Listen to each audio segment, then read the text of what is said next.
Hi! Welcome back po ulit sa aming channel. Ngayon ay magluluto tayo ng pansit palabok.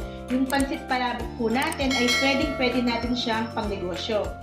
Ito po ang mga gagamitin natin para sa ating pagluluto ng ating palabok. Ito po yung ating harina, sibuyas, bawang, magic sarap, at meron tayong gagamitin na chicharon. Ito yung ating cooking oil, asin, meron tayong bawang, at meron tayong tinapa. Meron din tayong gagamitin na atsuete. At ito yung ating ground pork o yung giniling na baboy. Ito yung ating palabok powder. Ito rin po yung ating gagamitin na noodles para sa ating palabok. Meron tayong itlog at gagamit tayo ng hipon.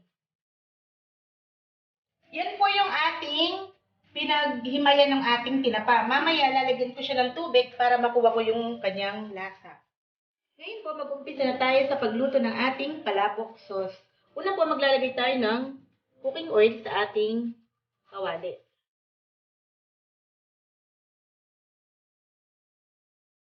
Kapag mainit na po yung ating mantika, maglalagay na tayo ng bawang.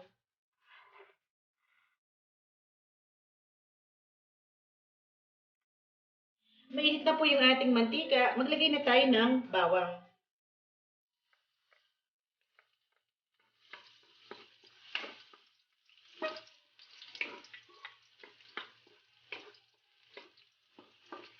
Medyo golden brown po yung ating bawang.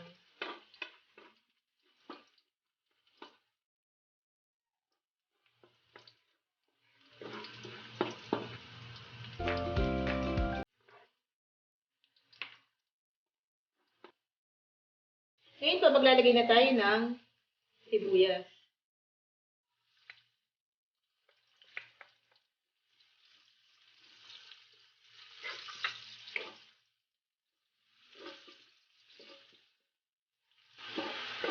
Ngayon po, malambot na yung ating onion at luto na yung ating bawang. Maglalagay na tayo ng giniling. 1/4 giniling po ang aking ginamit.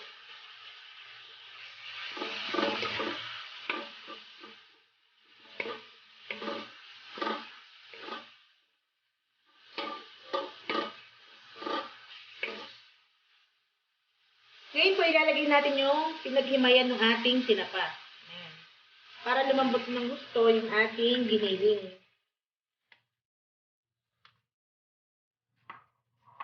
At ngayon po, ilagay natin yung ating hinimay na tinapa.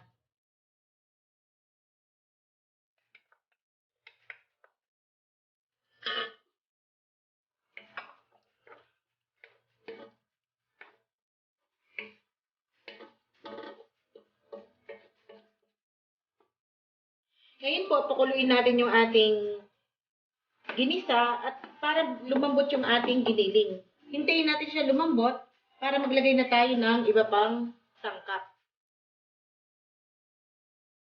Malambot na po yung ating giniling. Ngayon po, maglalagay na tayo ng palabok powder.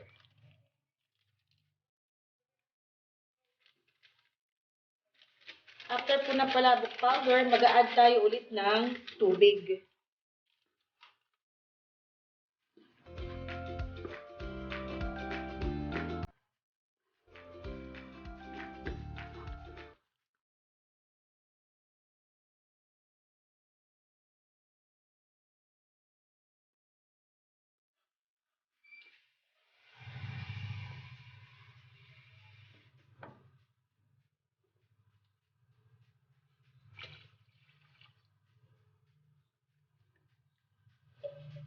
Saka tayo maglalagay ng atsuete, yung ating pampakulay.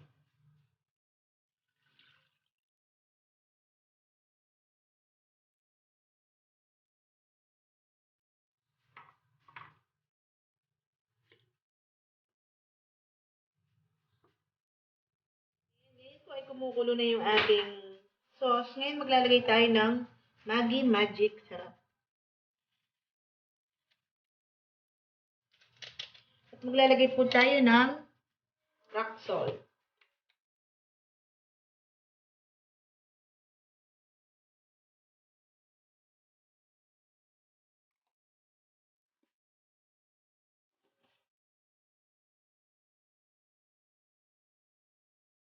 Pakuluin pa po natin ng mga 2 minuto at maglalagay na tayo ng pampalapot.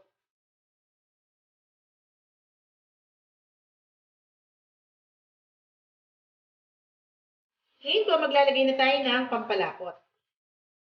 Guys, sa paglagay po ng harina or yung pampalapot, huwag po natin masyadong laputin dahil magiging dry naman yung ating palabok. Dapat tamang-tama lang yung kanyang pagkalapot.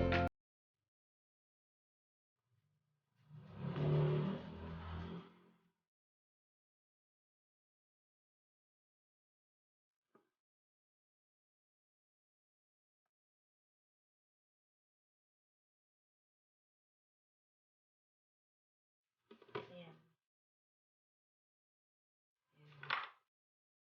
Ganyan lang po ang pagkalapot niya, okay na siya. Hindi malapot na malapot at hindi siya ganun kalabnaw. Ayun guys, luto na yung ating palabok sauce. Ngayon naman ay magpapakulo tayo ng tubig para sa ating noodles. I-on lang natin yung ating kalan. Kapag kumulo na yung ating tubig, tsaka natin ilalagay yung ating noodles o yung ating bihon. Ayan guys, kumukulo na po yung ating tubig. Ngayon ilagay na natin yung ating bihon.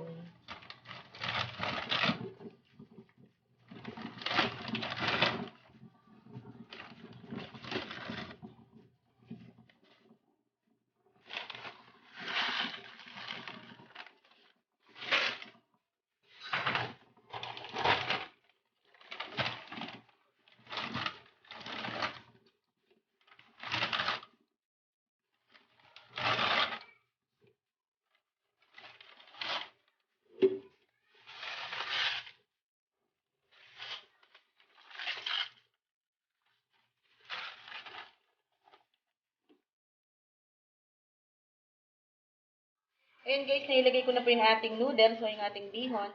Pakuluin lang natin siya hanggang lumambot yung ating noodles. Tsaka natin siya hanguin. Ayan, malambot na po yung ating noodles or yung ating bihon. Ngayon po, i-drain na natin siya para mawala yung kanyang tubig.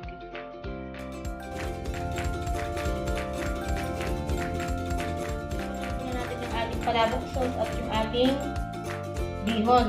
Ngayon, maglalagay na tayo ng toppings sa ating noodles.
Nilagyan ko na po ng sauce yung ating palabok. Ngayon, maglalagay naman tayo ng iba pang toppings. Ito yung ating spring onion.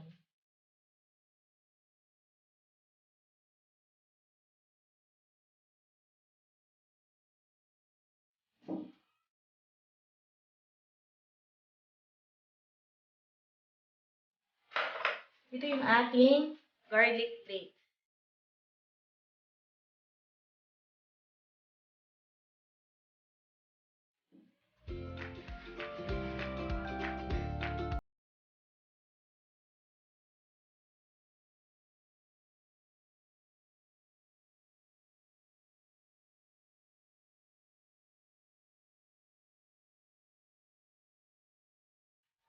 Ngayon, maglalagay tayo ng hipon. Ayan.